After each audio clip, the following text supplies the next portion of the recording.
Okay, Steve Kotler says that value primarily is the putting together of the right combination of quality, service, and price for your target market. Let's take it again.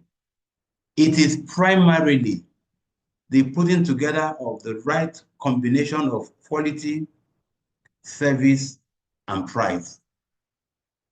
You know how we believe that if something is of high quality, it should cost more.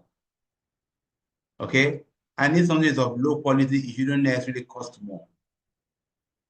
You're not wrong and you're not really right, okay? But the point is, the customer is looking for something that will deliver quality, service, and price. Good quality, good service, and good price. And what's a good price? It is the price that the customer feels is appropriate for what he's getting from you. What is price? Is the exchange of either money or resources or anything you part for an exchange for something you think that is of value to you. So the customer is looking for value. He's looking for a combination of good quality, good service, and good price. It is when you deliver this to your customer that your customer feels like he or she has gotten value. That's the first definition. The second definition is from DeRose. It's the head of DeRose and Associates, a business conglomerate. Okay, it says here that value is the satisfaction of customers' requirement. Every customer has a requirement. If I'm coming to your shop, if I'm coming to your business, if I'm coming to wherever you are, there is something I have in mind. For this training, you had something in mind. There's something you think if you get, then you will feel like this training has been worth your time. That is value. So he's saying it is the satisfaction of customers' requirement. So we need to ask ourselves, what is our customer looking for? And to what extent are we able to provide that thing? It is when the customer feels satisfied in the way you met the requirements that he or she has, that he feels that you have provided value to him or her. But it didn't just stop in talking about satisfaction of your customer requirement. He gives a condition. He says at the lowest possible cost of acquisition, ownership, and use. And let me explain this. You know, at times you buy something, it may appear affordable, but the cost of maintaining it is where the problem is. And that's why when you're trying to adopt something or buy something, you must look at it end to end. It may appear cheap, but what you need to do to keep it going is the issue. Think of buying a land. You buy a land and maybe it looks affordable. Imagine a land in Lekki and they tell you it's only 10 million naira. You must ask yourself, what will it cost me to build on this land? What will it cost me to get the required documentations, the papers, to make me an owner of that land? All of this needs to be considered before you can say that that price that you are paying is appropriate or it is good enough. So value is the satisfaction of customer requirements at the lowest possible cost of acquisition, which is buying that thing, 2, owning that thing, and 3, using it. Imagine buying a phone and it takes you a while to understand how to use it. Or you're buying a phone and you need to buy other gadgets to enable you use it. Then you haven't really gotten real value from the purchase you made. So value is not just that thing that you paid for. It is all that is around it. The usage, the service, the quality, the price you paid, and what it will cost you to continue to use that product. You want to buy something today and by tomorrow it is spoiled because the quality is wrong or not right. Now we might think you're talking about goods and services. What about consulting assignments? Okay. What about IT related? All of this applies. So for whatever field you are operating in, the first question is you need to ask yourself is, what is my customer looking for? What does value mean to my customer? It is when you understand what value means to your customer, that is when you are actually in business with that customer. Okay? Now let's move on to now talk about what is value creation. Now that we know what value means, that's not just the cost that you are paying, it is the cost plus all other things that surround it. So what is value creation? So that when you are dealing with your customer, you can properly position what you're offering to them based on what you know about them. I have it that value creation is, giving something valuable to receive something else that is more valuable to you. The money your customer is parting with is valuable to them, but they are happy to part with that money if what they are getting in exchange for the money they are parting is of a higher value. Okay? That is the basic understanding that I want us to have from this discussion. So value creation is being to your customer what he or she wants you to be to him or her.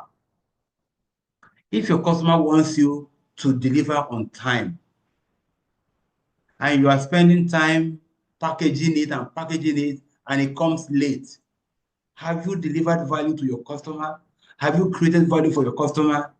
The answer is it's not a yes, because the customer may have lost business because you didn't deliver on time.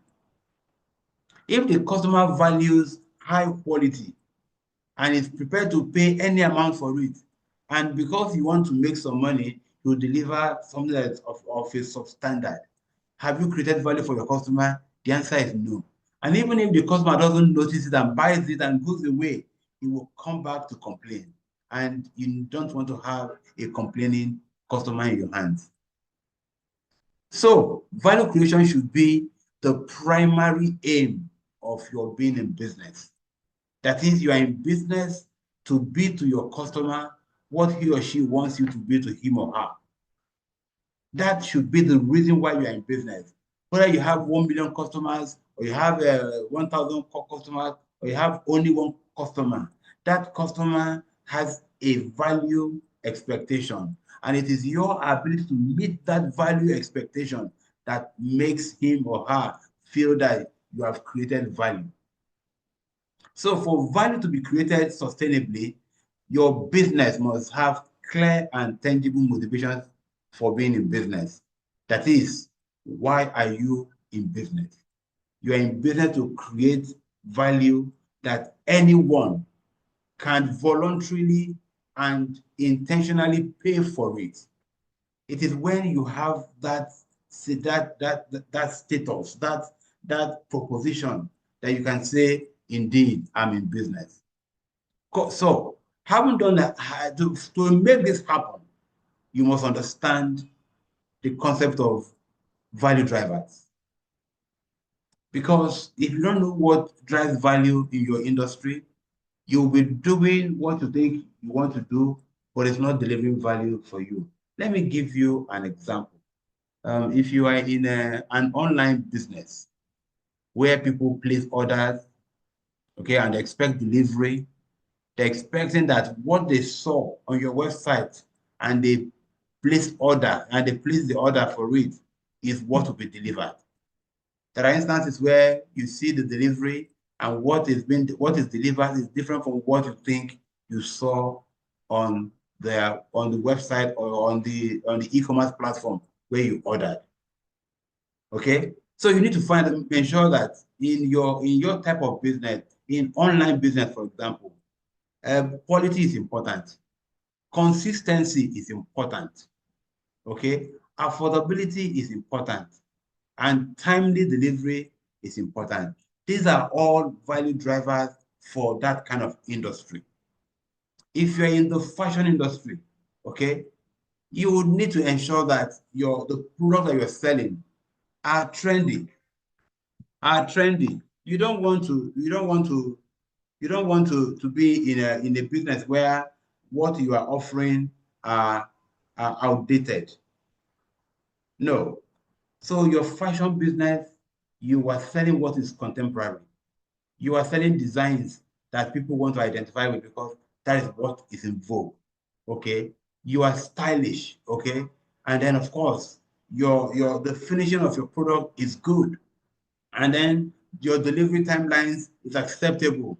And of course, your price is perceived to be affordable or to be at par with what they think that they are getting. Then you are in business. And that's what we mean by saying that finally, you must understand the drivers of value creation. Okay? Your drivers, those are the things that drive value. If you know what drives value, if you're in a restaurant business, okay, you cannot afford to serve food that is stale. It will destroy your business. Okay, you cannot afford to have the ambience not comfortable for people to be able to sit down and have a good meal. Okay, you cannot afford to make that place hot and rowdy. It will not. I went to one amala joint the other day. It's well advertised. Everybody talks about it, and I went there. By the time I got in there and I saw the crowd, of course, I stopped being, the hunger left me. I had to leave because the crowd was so bad. People were sweating. And I said, I can't enjoy an amala meal in this kind of condition. Now people are there. The crowd is a lot and there are more people are coming in. I don't know what they are looking for. But for me, one of my expectations is that in a restaurant, in an amala joint, okay, I don't want to call the name so that I don't give them bad publicity. You need to, comfort is important. Ambient is important. Does it mean you pay more? Why not? You can pay more to get what you want. And that's why I'm spending time to talk about value creation. So value is created when your customer feels that you know what he wants and you are delivering what he wants to him. He feels happy. He will recommend you. He will come again and again. It builds profitability. It builds loyalty. It builds growth. Okay? So this leads us to value and business development mindset. So what is it that is business development? Can I ask us again, please just type on the chat group. And in fact, any comment you want to make, just go ahead at any point and type it and I will check and read it out. When you hear the word business development, what comes to your mind? What comes to your mind? I have interviewed someone for the job of business development and just she was so afraid because in her mind, her understanding of value creation it's like something that will make or mar her, you know? So let me ask you, what does business development mean to you? What's your understanding of it? Just type, your comments, okay? Let me allow you just a minute to type your comments.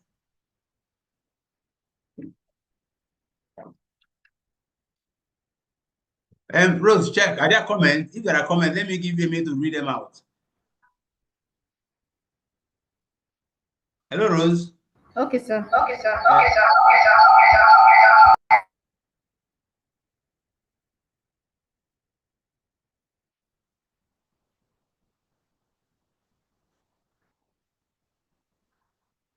Okay, let me continue because I'm on slideshow, I'm not able to see the chat.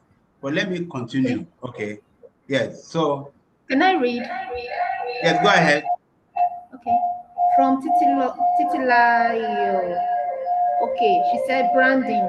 Business development is all about branding and then process of growth in your business. Correct. Okay. Then we have new business ideas from Okay. micronutrient Yes. laboratories. Then from Damien, Business development for me means value creation. Okay.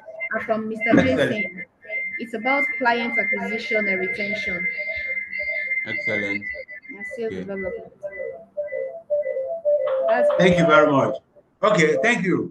Thank you. When I'm done with these slides, I would go off slide and then let's read them again. It was a bit there were echoes when you were reading them. Okay, so business development is a set of tasks and processes meant to develop and implement growth opportunities within and between organizations in a sustainable and profitable way. Please take note. Number one, it's a set of tasks. So business development is not just a strategy. It involves doing something. It's a set of tasks and processes. So you know the task, do A, B, C, D. But the process of doing them and process of ensuring that they are done is also very important. And it says it's a set of tasks and processes meant to develop and implement growth opportunities within and between organizations in a sustainable and profitable way. So here, there are some businesses that deal with individuals and there are some businesses that deal with other businesses. That's why we're saying within and or between organizations in a sustainable and a profitable way. That is, business development is the activities you carry out that will lead you to develop your business so that you make more profit and you become, sustainable. Any act. Now I'm saying this because we know that business is complex.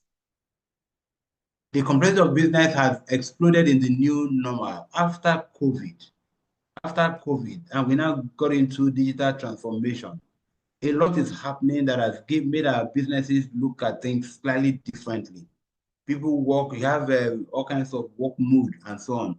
Okay. So business development is what will earn your business new clientele and help boost your revenue.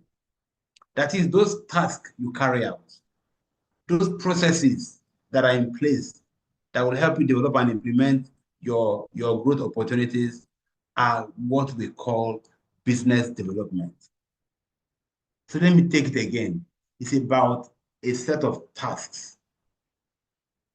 So don't say you're a business development manager and you don't do anything. You will not get any result. So it's about doing something. It's about crafting something. It's about executing that thing. And it's about monitoring it and making sure that it's aligned with your business. Okay? So let me go further. Look at your left. I like this summation. He says here that business development is the quality of your marketing efforts plus the quality of your sales efforts plus the quality of your customer service efforts. That is what gives you business development. Now let's look at these three carefully. What is marketing? Marketing is about meeting people's needs. It is the process or the discipline that is responsible for meeting people's needs. Chartered Institute of Marketing of London describes the marketing as the management principle that is involved with identifying, anticipating, and satisfying customer needs or wants at a profit. That's what marketing is. So marketing is about the things you do to create awareness for your business. It's about the things you do to understand your market. It's about the things you do, okay, to develop the right products that will be appealing to your market. It's about the things you do to monitor and check that the way you're perceived in the market is in line with what you have put yourself, what you said you are. You know, what it's about branding, and like one of our participants said, that business development is about branding. It's about what you have become that people say about you when you are not there. So when your marketing activities are of good quality, you will acquire the right customers. They will come on board. Okay? And that's what selling is. Still, marketing creates the platform and wet the ground and makes selling easy. When you have good marketing, then your sales efforts will show. Think about it. When you go into a shop, you already see, you will see a Coca-Cola fridge already telling you that we are here. It makes selling easy for you. Someone just says, give me Coke, because they can see it. Because of the branding, because of the merchandise and co. All of those things are marketing. But the sales aspect of it is now what brings in the money, brings in the exchange. Sales is the exchange of goods for money. Okay, and the way you go about your sales is very important. If you're conventional, okay, which means you just look at somebody and say, buy this, you need it. Okay, the person might buy it, but if it turns out that he doesn't need it, he will never come back to you. But if you are consultative in your sales approach, which means that you hear the customer, you understand the need of the customer, and you propose the right item to the customer, that way you are likely going to get it right, and the customer will come again and again. And I give an example when I'm talking about sales efforts. You know, as people in sales department, you have targets. And at times we are carried away by the targets. That is what we remember. Oh, you have this big target, and you are prepared to just get somebody to buy without selling right. You sell right when you buy, when somebody who has a need for something finds the exact fit for that need and pays for it. I am aware. I know of one engineer that was sacked in a generator company, a company that sells generator. Okay, he sold a 60 kVA generator to a household, brand new generator. He made the money because, I mean, it's expensive, yes, and the profit was good, and he met his target. But you know what happened? Almost every day that gen breaks down, because the load on the gen is lower than the capacity of the gen. So it keeps breaking down. It's not optimal. Of course, the customer complained and threatened to go to sue them and all that. And the management sent someone to go and check again in the house. And they went with another engineer who checked and discovered that with the load of the house, with the load, all the appliances and everything, they didn't need more than 30, 35 kVA generator. So they came and removed the 60 kVA and brought a 40 or so kVA, and boom, everything was fine because the capacity was aligned. They had to sack that engineer who sold that 60 kVA to a customer who didn't need up to 60 kVA. And his only reason was that he wanted to make money and meet his target. So we're saying here that sales effort needs to be of good quality. When you sell right, you win the right type of customer. So first, your marketing has created the right level of awareness. People want to buy your stuff, they know about it, and then you make the exchange. In the way you go about it, you're able to win over the customer. So now that you have a customer, how do you keep the customer? It is through customer service. The quality of your customer service is very important. How you go about ensuring that the customer gets quality, good value for money is very important. So it is the combination of these three that is called business development. The quality of your marketing efforts, the quality of your sales efforts, plus the quality of your customer service effort. If you get these three right, no matter the size of your business, you will you will see the benefit. Okay. So business development entails tasks and processes to develop and implement good opportunities. So you know the area where your value is required, and then you do the right thing. Let them know about you, which is marketing. Sell to them. Let them make that exchange. and then stay in touch with them and make sure that they continue to enjoy the value that they have gotten from you. When this happens, then you can fully say that your business has a business development mindset. Okay. So now your marketing is good, your sales is good, and then your customer service is good. You are doing good business development.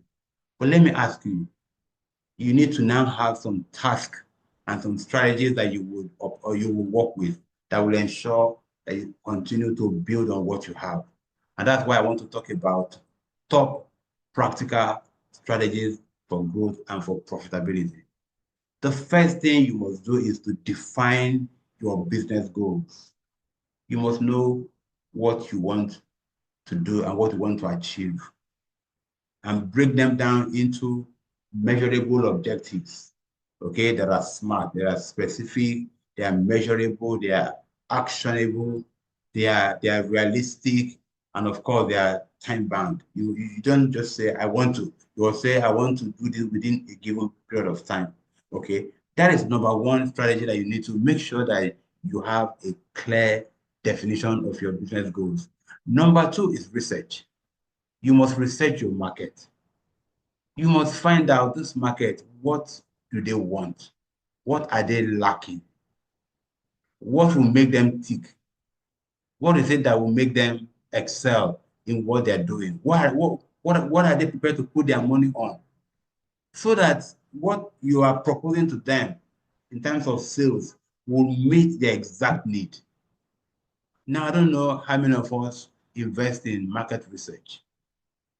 Not just research for the product, but also research on the people. What products will be appropriate? What are the kind of people that you have in your target audience? Who are they? You need to have a way of doing that. Number three is identify potential partners and customers. Now, when I mean partners, okay, I like you to understand that in business, you're not alone. That's what we call the 5 C's of business. The 5 C's of business. It just simply says that there are 5 people in the marketplace. Number one is you, your company is number one. You are in that business. Number two is the customer. Your customer is in that business. Number three is competition. There are others providing the same value of the same solution that you are providing. Number four is what we call collaborators. These are people, you remember, you don't do everything alone. For some of us, we need an IT company to power what we are doing. That IT company is a collaborator. For some of us, we need a customer care unit or a hospital that we affiliate with. That business becomes a collaborator. For some of us, our job is so important that we need a lawyer to vet everything that we do so that we don't get into trouble. That lawyer or law firm becomes a collaborator. For some of us, it's about logistics. You need logistics. You need to move items. Your customer has ordered. You need to move it from your warehouse or your store to your customer. That biker or that logistics company is a collaborator. Then the last one, which is the fifth one, is what we call climate. Climate simply means the rules and regulation that governs your industry. You cannot do well in the logistics business without understanding the do's and the don'ts of the logistics business. You cannot do well in telecoms without understanding the do's and don'ts in telecom. I mean, yesterday we were working on a proposal that we sent to one of the banks, and as part of registration, they are asking us to go and bring what was it called, certificate from school. And we are asking, what level of business do we do that we're going to get school? This is to show that we're not a company that is being used for anti fraud and all that. Okay, so these are the things that are required. You have to go and get them, and that's what we mean by climate. the things that is required in the business that will make it work. You need to find out. So let me take again the 5 C's of business. Okay, it is 1, your company; 2, the customer; 3, competition; 4, collaborators; and 5, climate. If you get it, if you miss any of them, it can hurt your business. Imagine that you have a well set up company. You've invested so much in it. Everything seems to be in place. Okay, but there are no customers. You will not belong in that business.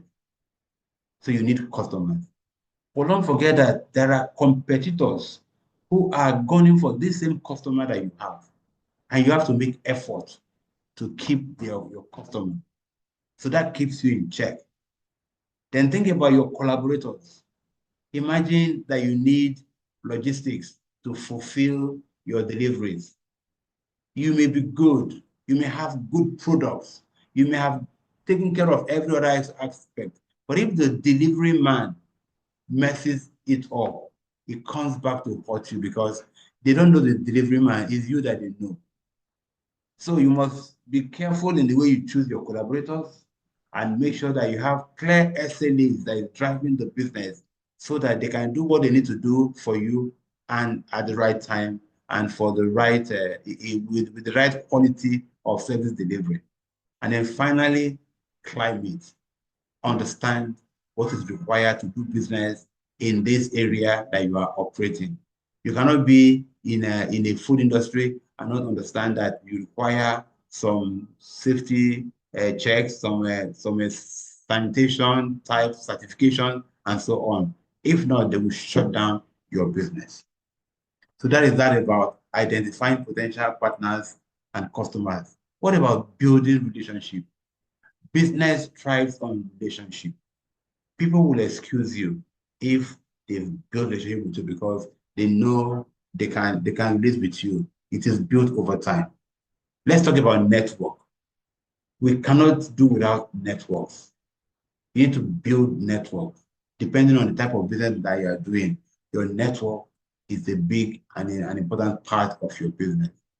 Then, of course, you have to have a plan. Develop a marketing plan. Your marketing plan clearly states where you want to play, how you want to play, okay, with the right strategy. But it guides you. That's the important thing. It guides you in what you do on a daily, weekly, monthly basis. Your plan is extremely important. And by the way, what is a plan? A plan is a list of things you have planned, you want to do. Having that properly thought out and ensuring that you take them one by one is what makes you a good business. So let's pay attention to that. Focus on your customer service. Make sure that the experience that your customer gets each time they make contact with you, whether in terms of delivery, in terms of placing order, in terms of contacting you, let it be pleasurable. Let it be of good quality. Then I have here, be adaptable. Some of us don't like change.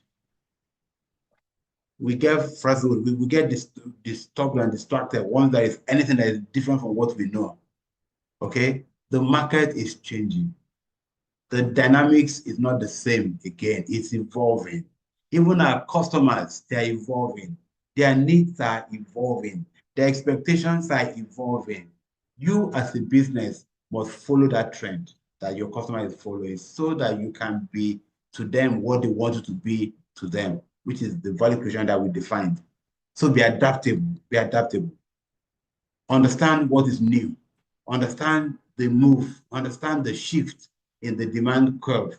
Understand the shift in your customer expectations and make sure that you fit the gap.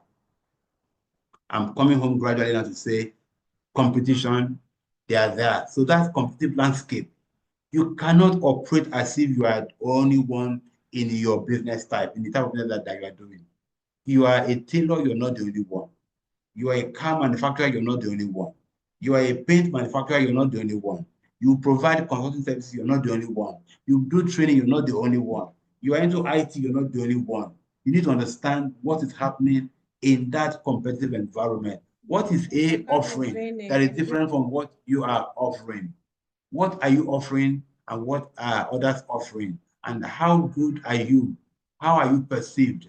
What can you do better than what your competitors are doing? Okay?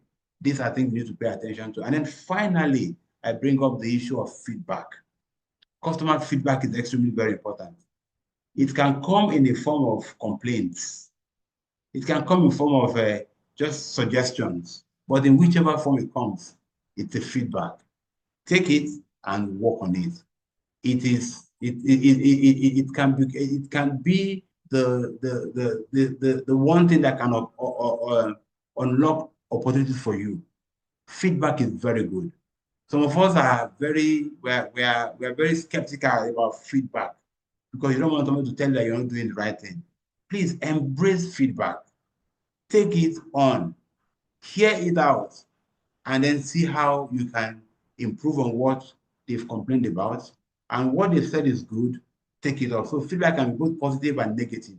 Okay, so take both of them, work on the negative, and then improve on the positive.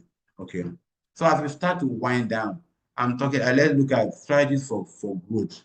How do you grow your business? No matter the size of your business, no matter what it is that you do, okay, make pricing and service promises transparent.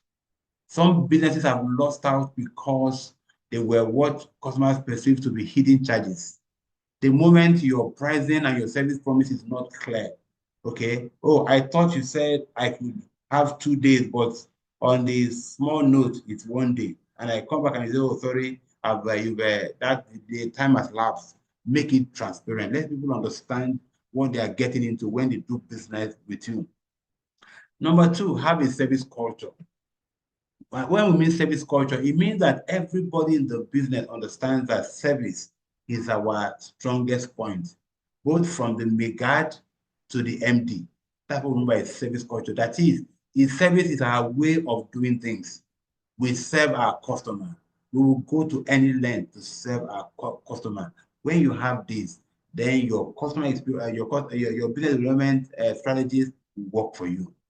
Number three, shift marketing from just being a push to a pull. You know, we can advertise, we're advertising. That is a push. Or you can do something that is memorable that will attract your customer to you. That is a pull. Either the way you served them, either you participated in a program that it was obvious that you were part of it and people would ask after you and come looking for you. Okay, that is the pull that we are talking about.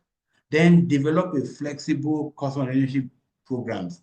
As your business becomes bigger and your customer numbers are getting bigger and you have lots of products, you need to think of how do you retain your customer. And in some cases, you can even start a retention program from day one to say, as I'm acquiring you, I'm putting you on a program that will ensure that you stay with me because for every month, every year you spend with us, for every transaction you do with us, you get something back. That is a loyalty program. Now, how do your customers reach you? The channels through which they reach you must be such that they find it interesting. Let them choose. Let there be low-cost digital channels that customers can reach you through. When you say you have a chatbot, let it work. When you say you have a WhatsApp line, let it work. Let somebody respond. Okay. Now, the last one I'll talk about is you need to invest in innovative technology. Even no matter the size of your business, let your customer have that feeling that you are thinking into the future. You are strategic in the way you are doing your business. You are thinking beyond today into the future. We're saying use innovative strategy, technology to drive your offering. It could be a retail shop, it could be a manufacturing concern. Introduce technology. The way people place order, the way people receive their order, the way people get feedback and give feedback. Let technology power it, and you will see that your customer begins to see you in a slightly different light. Let me spend a little time just talk about value drivers. We talked about value drivers. That's what makes you deliver value on a consistent manner is when you understand what drives value in your industry. I read what you have in italics. That value drivers are the essential factors in the business environment that enhance the worth of organizational operations and processes, thereby increasing the overall value of the brand. When you understand the key drivers of value in your industry, let's take insurance. In an insurance company, for you to buy into an insurance, you want to look at their ability to pay what are you call now, when there are issues, to pay claims. You want to know how strong are they. You want to know what the products can offer you. That are key drivers. How timely is their response? All of these are what you look out for. So for your own business, you must be known for something. There must be something that helps you stand out, because your key drivers can become your differentiation, can be your what makes you stand out. Number one is that it can help you manage your delivery process effectively. If you know that your customer values timely delivery, then you will put resources behind timely delivery. Okay? It will help you maximize operational efficiency. Okay, because when you take out the things that are not very necessary, then you're able to concentrate your efforts on things that are very important. And that's the way you can maximize operational efficiency and minimize operational costs. You don't spend money on what is not very important, because the customer does not even see that.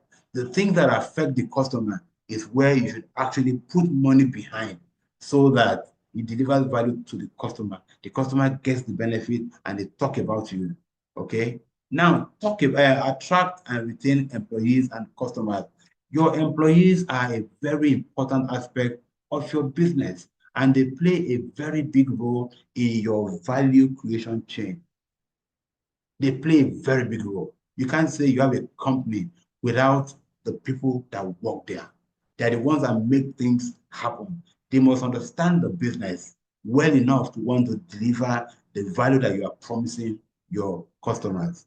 So it's important that you attract the right employees, and that will help you attract the right customers. Because when customers come, it's the employees that deal with the customer. And what will make them deal right is the structure that you have in place. Okay? Now, your image is important. For your image, it's important that you know that what people say or think about your company is very important. It can make or mar the business. So we are encouraging you, as part of your value drivers, to project the right image. Project the right image. And then finally, be relevant to the environment where you do business in any small way. CSR has become a very important business development strategy. You've got to be relevant to your environment. You may not be able to build schools for them or build a health center for them, but there is something you can do. You can ensure that the environment is clean, the gutters are flowing, whatever you can do. You can support in whatever way. Be relevant to your environment. When there is trouble, they are likely going to be able to attend to you because of how you have been to them. Okay, so in conclusion, I'd like to ask you a simple question. What will you do differently after this training? Okay, and this plus any other thing that you wrote down, I would like you to focus on creating value for your stakeholders. Who are your stakeholders? Everyone that has a part in your business. Your staff, your customers, the owners of the business, your shareholders, they are all stakeholders. Competition, government, everybody. Pay your tax when you should pay your tax. Do things that you need to do when it should be done. Okay? That is what a value creation mindset does for us. And that is the core and essence of business development. Number two is to hone your skills. Remember, we said that business development is a set of tasks and processes that you embark on or you implement. So hone your skills so that you're able to do those things that would help bring your customer in, help to keep them, and help to take them on a profitable journey that they will remember you forever. Number three is to monitor, measure, and control your plan. We talked about a marketing plan. You need to have a marketing plan that captures everything that you want to do by when and how. Okay, but you need to monitor it. You need to measure the impact. And you need to control. Well, control simply means checking out for the deviation and putting together a, a remedy. How do you correct what you think is going south? Okay, then apply workable strategies. We've talked about a few strategies here. It's not all that will apply to your business, but the ones that apply to your business, choose them and apply them. And then finally, build your brand. And how do you build your brand? By doing things that are good and positive. Let your customer hear and learn and experience you in a positive way. When they have positive experiences about you, they will talk about you. Even when you are not there, they will talk about you. And when that happens, you grow your equity. The equity is a sum total of your business that is bigger than the amount your business is worth in terms of naira and kobo. That explains why when a company is being sold, the value they are sold for is more than the value of the building, of the equipment there, of everything, because they have built a brand. The value of the brand at times can be 1 million times bigger than the value of the physical structure. So it's important that we invest and do the right thing so that we can build the brand and then grow equity. Okay. Yeah, just before I say thank you, let me now remind us of the training that is coming up on the 23rd and 24th. Okay. It's going to be, we'll spend 2 days to talk about business development, and it's a master class, which means there will be assignments, there will be case studies that will help drive the message home. And I want to encourage you not to miss this opportunity. It's going to happen on the 23rd and 24th. And we have given 2 options. You can join online or you can be in the physical class. Either of it works for us. So some people will be physical, some will be online. Okay. And the idea is to be where others are so that you can learn from one another. Now, this masterclass will have 6 modules. We will treat 3 the first day and 3 the following day. The first module will be an overview of business development, which is largely what we have touched on a bit today, but there is still much more. Then number 2 strategy is about marketing strategies and execution. Number 3 strategy and number 3 module will be on how to manage your customers excellently for maximum value. Then number 4 will be project management. We want to help you understand how to manage your activities like a project so that you get things done properly and on time. Then it's how do you make your sales pitches? How do you, the kind of pitch that will sell your product? Not just I'm selling. What are you selling? How are you selling? What you're doing, is this sustainable? Can it be replicated? Can somebody learn from it and apply it and it will work? We'll talk about that. And then finally, we will bring in a bit about you. How personally effective are you? Some of us are very good. We have good qualifications. We have good skills and strategies. Our head is full with so many good things, but we're not able to organize ourselves. And what happens is that you are not effective with all that you know, with all that you have gathered, with all that you think you know. You are not effective. You are not effective. And when that happens, you are in the same shoes with somebody who does not know anything. So it's important that we're effective as business development people, as managers, as business owners, need to be effective. So that's why we will end the class with a session on personal effectiveness. We will look into a couple of tested materials, like the 7 habits of highly effective people by Stephen Covey, just for you to understand and learn how to organize yourself, how and what to make you effective. All of this will be captured and covered in the class. So these are the 6 modules, 3 per day, so that and it's a master class. There will be assignment, there will be work, to do, so that at the end of the day, you can actually, at the end of the day, be able to develop a productive plan for your business or for your career. Okay. So what will it cost? The time for the training is 9 a.m. on the 23rd and on the 24th. Okay, and like I said, it's both online and in person. The fees are quite affordable.